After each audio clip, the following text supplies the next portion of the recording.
Сайн байцгаана уу? Та бүхэндээ энэ өдрийн мэндийг хүргэе. За би төрийн тусгай албан хаагчдын нэгдсэн эмнэлгийн гэмтлийн засгийн эмч загварчсан байна. Та бүхэндээ өнөөдөр зөвлөгөө мэдээлэл өгөх болно. Ихэвчлэн гэмтэж байгаа хүмүүс маань зөөл үед болон шагаан үеийн гэмтэл түгээмэл тохиолдож байдаг. Энэ дундаа спортын гэмтэл, автосол, за зарим тохиолдолд бол хүмүүс шатнаас халтрах байд юм уу, эвгүй хөшгнээс болоод шагаан үеэр гэмтэх болорох тохиолдол бол нэлээдгүй ирж үзүүлж зөвлөгөө авч явж байдаг.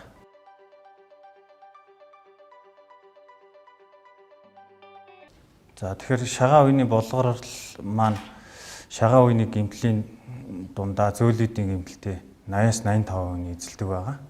За ихэвчлэн санамсралгүй байдлаар шагаан үеийн дотгошоо эвгүй хөших, гадагшаа эвгүй хөших байдлаар бол шагаан үе болгордог. За шагаан үе болгорсон үедээ бол тухайн хүн маань анхны тусламж өөрсдийн зүгээс юу хийх вэ гэхээр шагаан үеийн дээр бол гიშгэж ачаал авахгүй байх хэрэгтэй. Хамгийн ихэнд бол хөдөлгөөнийг хязгаарлах хэрэгтэй. За хөдөлгөөнийг хязгаарласлаар шагаан үеийнхээ болгорлыг улам хөндрүүлэхгүй байх нь нэгдүгээр, хоёрдугаар таван авдар нэмэгдэх, бусад нөгөө холбоос сунсан тохиолдолд бол холбоосын суналт ургадлаа нэмэгдүүлэхгүй байх ийм зүйлүүд бол байх хэрэгтэй. Хамгийн дөрөнд бол хөдөлгөөнийг хязгаарлаад за тэгээд шаардлагатай тохиолдолд бол ерөнхийдөө гэмтлийн эмчийн зөвлөгөө авч үзүүлсэн дээр гэж боддог байх. Тэгээд анхны тусламж дээр ерөнхийдөө бол хөдөлгөөнийг хязгаарлаад тэгээд хоёрдугаарт нь болохоор хүлт хэмжээнд тавих хэрэгтэй. Тэгээд хөлийг цоож өндөрлөх хэрэгтэй. За тэгээд үзүүлээд хаван хавтартай, өвдөлт ихтэй, за өөр ихтэй, за үеийн хөдөлгөөнөөр хязгаарлагдмал хөхөрсөн байх тохиолдол бол заашгүй нарийн мэргэжлийн эмч тандж зөвлөгөө авч үзүүлсэн нэр.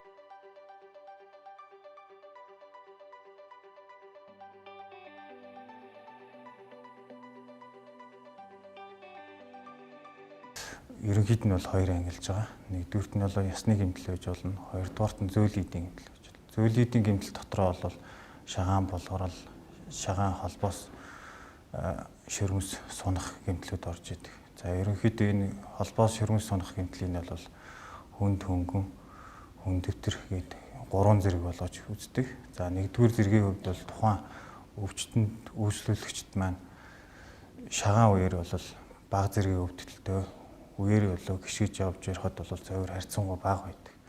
За хэдий тийм боловч тэгсэн тохиолдолд бол 1-7 оноос 2-7 хоног бол хөдөлгөөнийг хязгаарлах шаардлагатай байдаг.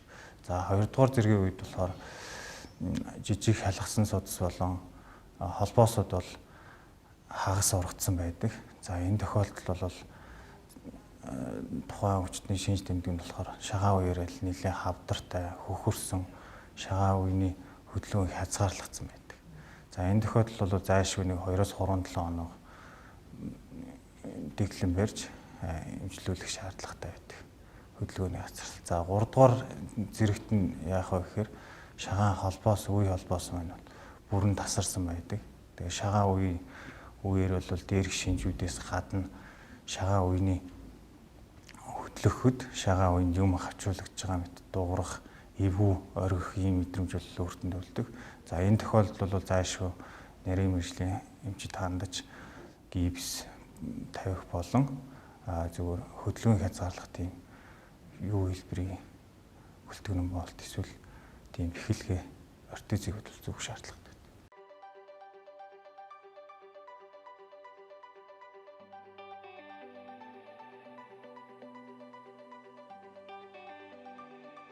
Тийм хөнгөн гэмтлийн үед бол тухайн хүн бол өөртөө өөр харьцангуй бага учраас мэдхгүй тохиолдол явснаасаа болоод за шагаан үеийн гэмтлийг хөндрүүлэх 2 дугаар зэрэг болох тийм эрсдэлтэй байдаг. Тийм учраас зайлшгүй 1-2-7 хоног бол хөдөлгөөнийг хязгаарлах, хүүт хэмжээнд тавих, хөлийг өндөрлөх за тийм арга хэмжээнүүдийг бол зайлшгүй авах шаардлагатай.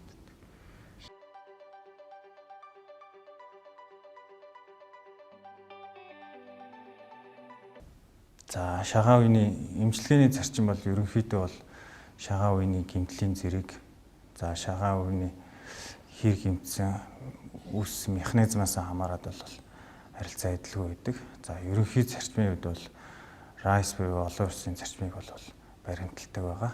За тэрний юу гэхээр эхлээд бол шагаа үеэр хөдөлгөөнийг хязгаарлаж амраах хэрэгтэй. Хоёрдугаарт нь бол мөсөн жин тавих хэрэгтэй. За гуравдугаарт нь компресс буюу шахалт. За уян биеийн тэр боож шагаан хаван хавдрыг буулгах хэмжлэг хэрэгтэй. Дөрөвдүгürt нь бол шагаан үеийг бол дээш нь өндөрлж өгөх хэрэгтэй. 30-45 градус өндөрснөөр тухайн шагаан үеийн орчим хаван хавдар нэмэгдэх хөрөлт нэмэгдэх тэр зөвөрүүд маань харьцангуй бага хэвээр байна. Ерөнхийдөө энэ дэглэмийг баримтлаад 1-2-7 хоногтой бол хөдөлгөөн хязгаарласан гипс, ортез зүүх, бэхэлгээ зүүх тийм арга хэмжээ.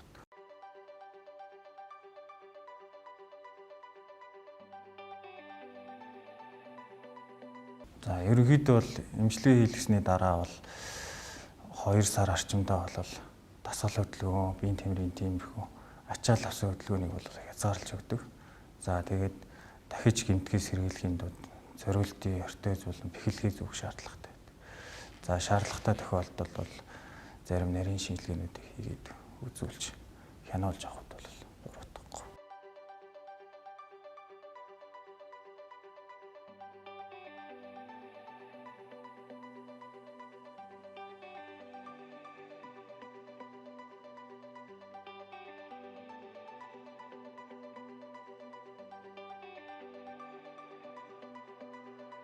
Зөөлөн эдийн гэмтэл гэдэг маань шагаан үеинд бол үндсэн 7 холбоос байдаг. За шаан тосны дотор болов.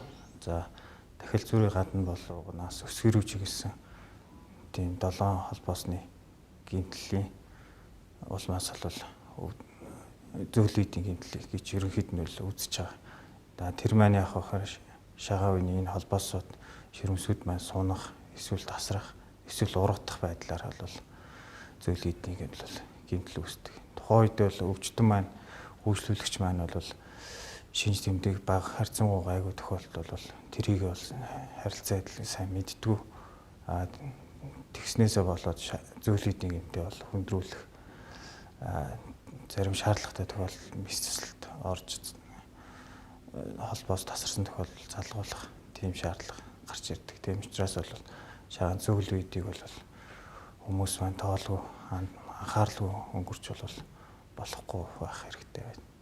Шагаан ясны гэмтэл бол нийт тохиолдлын 10-15% нь бол ясны гэмтэл үүсдэг.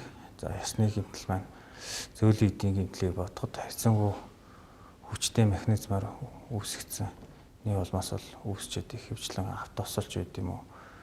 Хүчтэй эвгүй гიშгэж унснаас энэ шагаан ясны хугарал бол байдаг.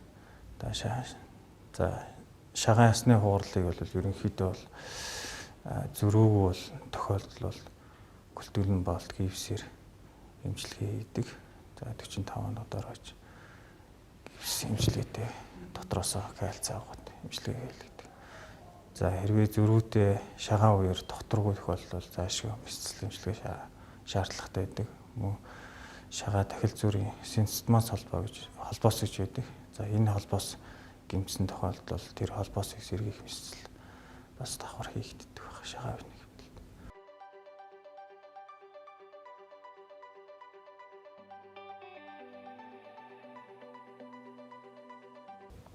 За шагаан үеэр гэмтээсэн хүмүүс маань эхний 2-7 хоног бол хөдөлгөөн хязгаарласны дараа бол ерөнхийдөө физик эмчилгээ нөхөн сэргээх эмчилгээ хийлгдэг. За тэр шагаан үеэр хөдлөх, ул руу жийх болон татах юм хөдөлгөөнийг бол хийж явах заашгүй шаардлагатай. За энэ өдөрт 15-20 минутын турш 2-3 удаа бол хийж явахд зүгээр байдаг. За энийг өргөжлүүлээд 14-21 хоног бол хийж яагаад. За тэгээд шагаан үеийн гэмтлийн зэрэгээс хамаарат бол цаашид дасгал физик эмчилгээ, сэргээн засах эмчилгээ хийх үгүй болоо шийддэг.